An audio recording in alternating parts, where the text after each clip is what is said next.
अगर स्टोरी पसंद आ रही है तो हिंदी स्टोरी चैनल को सब्सक्राइब करें और वीडियो को लाइक करें। एपिसोड 137 दिवाली के बाद अंधेरा। कबीर के भी लैला के फ्लैट पर होने की बात सुनकर सुजॉय ठिठक सा गया। एक पल को उसे लगा कि उसे लौट जाना चाहिए, लेकिन दूसरे ही पल उसने सोचा, अब तक तो मेरी आवाज अंदर कमरे तक पहुंच ही गई होगी। अब अगर बिना मिले चला जाऊंगा तो शायद बात कोई दूसरा रंग ही ना ले ले। इससे बेहतर है कि अब जब यहां तक आ ही गया हूं तो मिलता चलूं। सोचते हुए उसने लैला के कमरे की तरफ कदम बढ़ा दिए। अंदर बैठे हुए कबीर ने उसे देखते हुए कहा, ओह सुजॉय भाई, सबसे पहले तो तुम अपनी कामयाब हो रही फिल्म के लिए बधाई कबूल करो। सुना है हर जगह से काफी अच्छा रिस्पॉन्स आ रहा है। ये सुनकर सुजॉय के चेहरे पर एक प्यारी सी स्माइल आ गई। उसने मुस्कुराते हुए कहा, बधाई के हकदार तो आप दोनों भी हैं। आखिर आप लोगों की बेमिसाल एक्टिंग की खूब तारीफें हो रही हैं, और तो और आप दोनों कपल के रूप में भी पब्लिक को खूब पसंद आ रहे हैं। तब कबीर ने कहा, हाँ, मगर हमारे अच्छे काम के बाद भी तुम्हारी डायरेक्शन भी नोटिस होना जरूरी था। आखिर ये तुम्हारी पहली फिल्म है। अच्छी बात यह है कि सबकी तारीफ हो रही है। तुम्हारे साथ काम करके अच्छा लगा। सुजॉय ने कहा, अभी तो ये शुरुआत है सर, हम आगे भी साथ में काम करने वाले हैं। श्योर, कहकर कबीर एकदम से उठते हुए लैला से बोला, ओके मिस लैला, मैं चलता हूं अभी। Get well soon. अभी हमें पार्थो की फिल्म का प्रमोशन करना है, इसलिए जितना जल्दी हो सके उतनी जल्दी ठीक हो जाओ। लैला ने उसकी बात सुनकर धीरे से मुस्कुराते हुए कहा, जी शुक्रिया। कबीर फिर सुजॉय को भी बाय बोलकर चला गया। उसके जाने के बाद सुजॉय ने बेचैनी से लैला के पास बैठते हुए कहा, लंच किया तुमने? लैला ने कुछ पल ठहरकर उसके चेहरे से झलकती फिक्रें देखी और फिर नजरें चुराते हुए धीरे से सिर हिला दिया। अभी ज्यादा तकलीफ तो नहीं है ना कोई, वरना हम हॉस्पिटल चल सकते हैं अभी। लैला ने जल्दी से कहा, आप बेवजह इतनी फिक्र कर रहे हैं, अब मुझे आराम है काफी पहले से।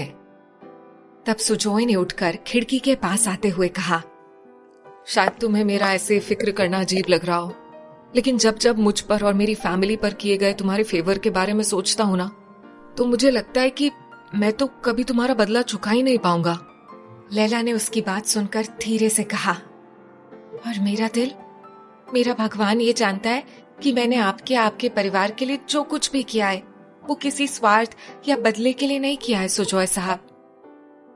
लैला का इतना बोलना था कि सुजॉय ने मुड़कर उसे देखते हुए कहा, पहले तो तुम मुझे ये सुजॉय साहब कहना बंद करो। मुझे तुम्हारे मुंह से अपने लिए साहब सुनकर ऐसा लगता है जैसे मैं कोई बेहद उम्र दराज आदमी हूं, जिसका पेट निकला हुआ है और जिसके सिर के बाल उड़े हुए हैं। भला मेरी ये भी कोई उम्र है किसी से साहब सुनने की? उसने कुछ इस अंदाज में झल्लाते हुए कहा कि लैला की हंसी छूट गई। सुजॉय ने उसे ऐसे हंसते हुए देखा तो उसके होठों पर भी स्माइल सी आ गई, लेकिन उसने धीरे से ढपटते हुए कहा, इसमें हंसने जैसा क्या है? जो कह रहा हूं उस पर तो ध्यान दो। लैला ने खुद को संभालते हुए कुछ सीरियस अंदाज में कहा, ठीक है, मैं आइंदा कोशिश करूंगी कि आपको सुजॉय साहब ना बोलूं, लेकिन मसला ये है कि फिर मैं आपको बोलूंगी क्या? सर चलेगा? उसकी बात सुनकर सुजॉय ने उसे गौर से देखते हुए कहा, क्यों, मेरे पास एक सर पहले से मौजूद है, अब क्या दो दो सरों का बोझ उठा पाऊंगा मैं? लैला को उसकी बातों से खूब हंसी आ रही थी। तब सुजॉय ने उसे देखते हुए कहा, क्या मुझे सिर्फ सुजॉय कहना तुम्हारे लिए ज्यादा मुश्किल होगा? उसकी नजरों का अंदाज कुछ ऐसा था कि लैला उसकी तरफ ज्यादा देर तक देख नहीं पाई। उसने धीरे से नजरें झुकाते हुए कहा, ठीक है, अब मैं आपको सुजॉय ही कहने की कोशिश करूंगी। इतना कहने के बाद उसने मारिया को पुकारकर कॉफी के लिए कहा। मारिया कुछ ही देर में कॉफी बनाकर ले आई। तब सुजॉय ने कहा, बालकनी में चलकर पीते हैं? कल से अपने कमरे में ही बंद बैठी लैला का दिल भी थोड़ा बाहर निकलने को हो रहा था, इसीलिए उसने हामी भर दी। तब मारिया ने उसे सहारा देकर बालकनी में बिठाया और वहां से पीछे हट गई। उसके बैठने के बाद सुजॉय भी वहीं फर्श पर उसके साथ ही बैठ गया। कमरे में वापस लौटती हुई मारिया ने सोचा, लैला मैम और सुजोय सर एक साथ कितने अच्छे लगते हैं। उधर जेनी को विदा करके लतिका जी अपने कमरे में चली आई थी। लंच के बाद उन्हें कुछ देर रेस्ट करने की आदत थी, इसीलिए साड़ी चेंज करके हल्की नाइटी डालकर वो आईने के सामने आ खड़ी हुई। फिर बालों का बन खोलते हुए उन्होंने खुद को तारीफी नजरों से देखते हुए कहा, मान गई तुझे भी आज लतिका, क्या लोमड़ी सा दिमाग पाया है। और सुजोय की जिंदगी में एंटर करने की जेनी की टाइमिंग भी कितनी बढ़िया है। वो कमार चाहे मेरे बेटे पर कितने भी डोरे डाल ले, मगर मैं अपने घर में वो इतिहास दोबारा दोहराने नहीं दूंगी। और इस खेल में अब अगर कोई मेरे हिस्से की चाल चल सकता है तो वो जेनी के अलावा और कोई नहीं है। कहते हुए लतिका जी के चेहरे पर गजब की सख्ती थी। उन्होंने आईने में उभरे हुए अपने अक्स की आंखों में आंखें डालकर एकदम पक्के इरादे के साथ कहा, अब इसके लिए अगर मुझे सुजोय की तकदीर से भी लड़ना पड़े तो मैं लड़ूंगी, लेकिन मैं लैला को सुजोय की जिंदगी में आने से रोक कर रहूंगी। और इस लड़ाई में चाहे अब मेरे सामने कोई भी आए, मुझे उसके खिलाफ जाकर अपना ये प्लान पूरा करना ही करना है। कहते हुए वो बेड पर आ गईं। तभी उन्हें ख्याल आया, जरा सुजोय की मूवी का स्टेटस पता कर लूं। अब तो सब कुछ उसकी फिल्म की कामयाबी पर ही डिपेंड करता है। फिल्म हिट हो गई तो मैं उसे शादी के लिए किसी भी तरह से तैयार कर ही लूंगी। सोचते हुए अभी उन्होंने रिसीवर उठाया ही था कि तभी दरवाजा खुला और पाहूजा साहब ने अंदर आते हुए कहा, ओह तुम यही हो। लतिका जी ने उन्हें देखकर फोन वापस रखते हुए कहा, क्यों, मुझे यहाँ नहीं होना चाहिए था क्या? पाहूजा साहब ने बेड पर बैठते हुए कहा, क्यों नहीं होना चाहिए? वैसे फोन क्यों रख दिया, बात कर लेती। लतिका जी ने उन्हें देखते हुए कहा, वो सुजोय की फिल्म के बारे में पता करने के लिए कॉल कर रही थी। मगर अब वो सब छोड़िए अजीत, मेरे पास ना आपके लिए एक प्लान है। आपको याद है मैंने आपसे पिछले साल ही कहा था कि मुझे अगली एनिवर्सरी पर ऑस्ट्रेलिया जाना है, तो अगले महीने हमारी 32nd एनिवर्सरी पर आप मुझे ऑस्ट्रेलिया लेकर जा रहे हैं। पाहूजा साहब ने कुछ सोचते हुए कहा, हाँ कहा तो था, लेकिन तुम्हें लगता है कि मेरी बीमारी के बाद अब मुझे इतनी दूर ट्रैवल करना चाहिए? तब लतिका जी ने कुछ नाराजगी दिखाते हुए कहा, ओह ये तो मुझे याद ही नहीं था। वैसे ठीक है, अगर आप इतनी दूर ट्रैवल नहीं कर सकते तो हम यहीं इंडिया में ही कहीं घूमने चलेंगे, तब तो कोई प्रॉब्लम नहीं होगी ना। पाहूजा साहब को ये आइडिया कुछ सही लगा, इसीलिए उन्होंने हामी भरते हुए कहा, जरूर, तुम जहां कहोगी हम वहां घूमने चलेंगे।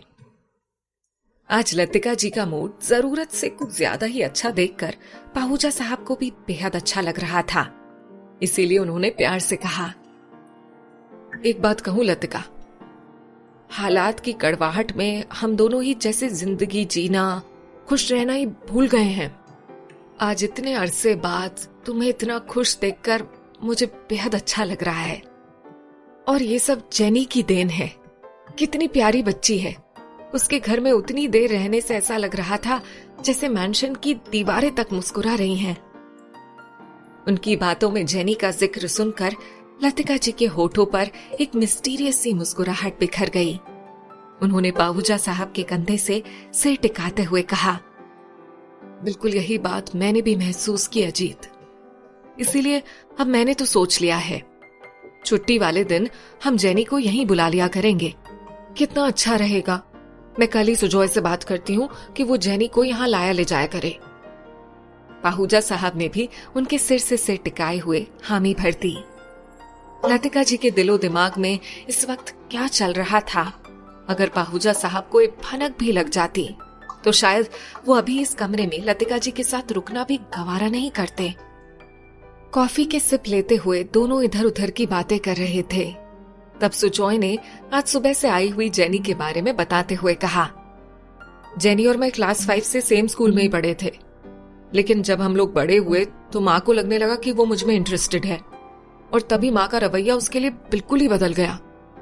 एक बार तो उसको सबके सामने जलील करके घर से ही निकाल दिया था। लेकिन आज जेनी से मिलके माँ इतनी खुश हुई कि मत पूछो। लैला पूरे ध्यान से उसकी बातें सुन रही अगर स्टोरी पसंद आ रही है तो हिंदी स्टोरी चैनल को सब्सक्राइब करें और वीडियो को लाइक करें थी।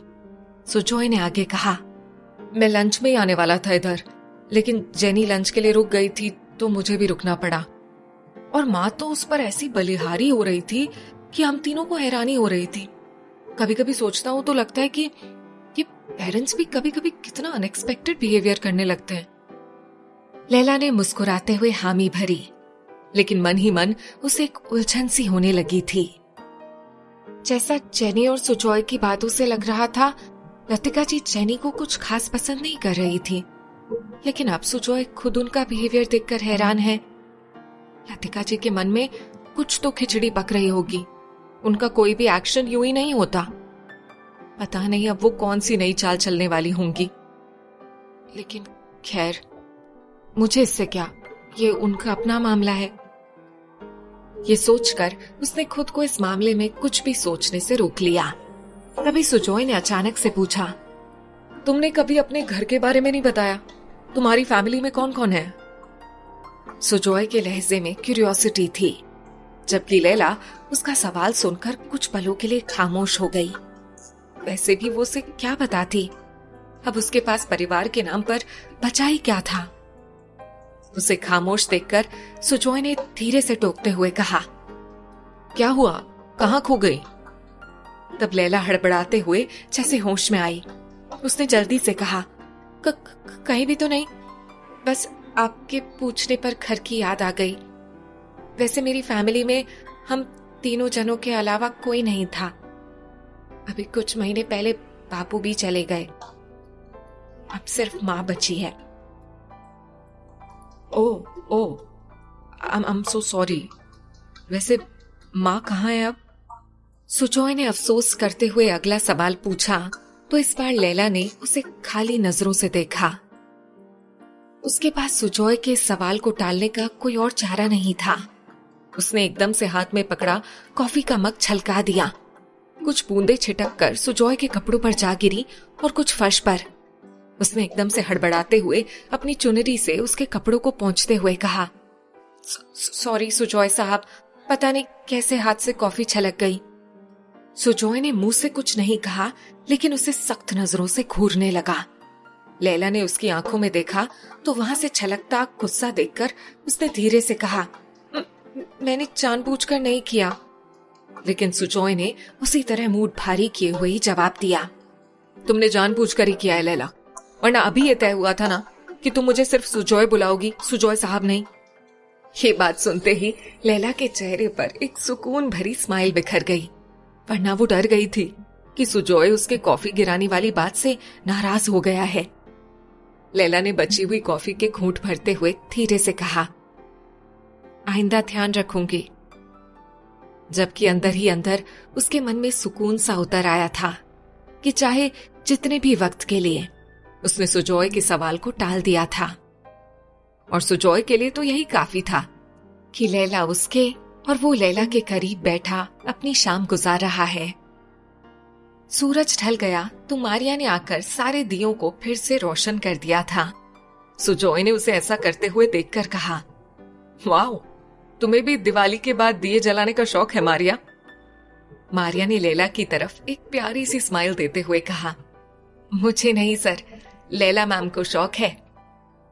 तब सुजॉय ने उसकी तरफ कुछ चौंकते हुए देखा और बोला, पता है, मुझे भी दिवाली की जगमगाहट के बाद अगले दिन एकदम से अंधेरा कर देना बिल्कुल भी अच्छा नहीं लगता। इसीलिए मैं भी हफ्तों तक रोशनी और दिए का इंतजाम करवाता हूँ मैंशन में। तब लैला ने हवा के झोंकों से थरथराते दिए की लौ की तरफ देखते हुए कहा, हाँ, मुझे भी ऐसा ही महसूस होता है।